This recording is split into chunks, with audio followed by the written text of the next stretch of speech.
कधीच नाही चुकणार तुमचे फेवरेट टीव्ही शोज झी5 सोबत, तेही एकदम फ्री। पण तुम्ही जसं आता परवा कोल्हापूरला पिकनिकला गेला तशा तुमच्या पिकनिक सुरूच असतात का? खूप सुरू असतात, सारख्या चालू असतात। गोव्याला तुम्ही जेव्हा पिकनिकला जाता तेव्हा नवरे खुश होतात? हो जा म्हणतात असं म्हणतात।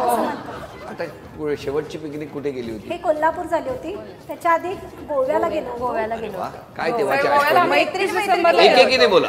गोव्याला सर आम्ही ऍक्च्युली सगळ्या म्हणजे मिस्टरांचे जे सगळे फ्रेंड्स म्हणजे सर्कल आहे त्यांचं तिरुपती प्लॅन झालं। आम्ही प्लॅन केला गोवा ट्रिप आणि 31 एकीकडे तिरुपती देवाला गेले, मग आम्ही 30 डिसेंबरला निघालो। 31 डिसेंबरला आम्ही पण तिथे तुम्हाला माहिती आहे गोव्यात सुद्धा सगळ्यात जास्त देवळ हो आहेत। हो चर्च वगैरे देवदर्शन पण होते, खूप मंदिर आहे। महालसाचं मंदिर आहे, शांतादुर्गाचं आहे, परत मंगेशीचं आहे। सर आम्हाला गोव्यामध्ये गोव्यासारखंच एन्जॉय करायचं होतं, तर आम्ही ड्रेसेस वगैरे पण तसेच घेतलेले होते। पण हिनं काय केलेलं, हिच्या घरी थोडं जरा हे असल्यामुळे हिनं काय केलेलं होतं की तिथे गोव्यात शॉपिंग केलेली होती, की तिथे ड्रेस वगैरे तिनं तसे घेतले वगैरे, एन्जॉय केलं, फोटो वगैरे सगळे काढले, सगळं केले आणि ते हे गोव्याच्या समुद्रातच फेकून आली। परत नको कुपवाड मध्ये नको। गोव्याची शॉपिंग पण केली आणि तिथं टाकून पण ते आले। चांगला आहे स्वभाव तुमचा। कुणाला म्हणजे आपण पण हे ज्यावेळी आम्ही 2 वर्षापूर्वी गेलो होतो ना, त्यावेळी थोडंसं भीती वाटत होती।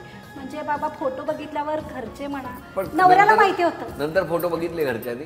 घरच्यांना दाखवलं, म्हणजे सासूबाईंना दाखवलं अजून। अरे आता ह्यांच्याकडनं, आता नाही, आता ते आता ऐका, आता ह्यांच्याकडनं आम्ही जे मागवलेत फोटो ते आता झी मराठी वरनच दिसणार आहे। सर आम्ही अजून ब्लॅकमेल करतोय तिला, काही फोटो टाकू। आता मी बिनधास्त झाले, कारण आता मी घालते, चला आता मला भीती वाटायची कमी झाली, मी घालते। मग आता सासूबाईंना सांगून ठेवा, सांगितलं मग गोव्याचे फोटो या बघा सारखं धमकी द्यायल्यावर मग एक दिवस सांगितलं। मग जेव्हा सांगितलं तेव्हा सासूबाई काय म्हणाल्या? होय, हे तर घाल नकोस बाई, जाती। तर तात्पतीने काय केलं माहितीये, आमचं नाव पुढे केलं, मैत्रिणींनी फोर्स केला म्हणून मी घातलं असं सांगितलं। मैत्रिणीचं नाव सगळ्यांची नाव अडचणीत पण आणतात आणि मदत पण तेवढी करतात, तशीच करतात। सर अजून एक किस्सा, म्हणजे आम्ही आधीपासून ठरवलेलं गोव्याला जायचं म्हणजे फुल टू एन्जॉय करायचा, गोव्यात जाऊन प्यायचं, असं सगळं ठरवलं। मी म्हणलेलं सगळ्यांना आणि सगळ्यांनी प्यायचं, मी तुम्ही नाही घेतला तर मी पाजणार, असं सगळ्यांनी। आणि असं मी एन्जॉय म्हणून मी म्हणत होते, ह्यांना वाटत होतं ही खरोखर सिरियसली घेणार, म्हणजे सगळ्या जणी होत्या गोव्याला, जवळजवळ 20-25 जणी होत्या सगळ्या। तर सगळ्यांना सांगितलं तुम्ही नाही घेतली तर मी रात्री सगळ्यांना तुम्हाला घ्यायला लावणार वगैरे। ह्यांना खरोखरच वाटायला लागलं, ह्या म्हणजे आम्ही काही घेणार नाही, आम्ही काही घेणार नाही तरी।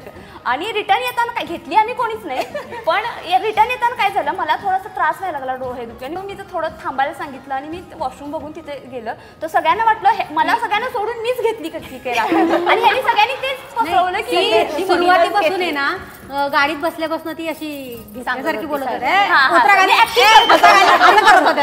आणि मी माझी रिअल ऍक्टिंग वाटली सगळ्यांना की हा खरोखरच ही घेतली, आणि मी खरं सांगते मी अजिबात घेतलेली नव्हती, पण ह्यांना वाटलं सगळ्यांना सांगितलं की मी घेतलीच म्हणून, घेतली असं वाटलं सगळ्यांना। झी5 ॲप डाउनलोड करा आणि पहा सर्व एपिसोड्स एकदम फ्री।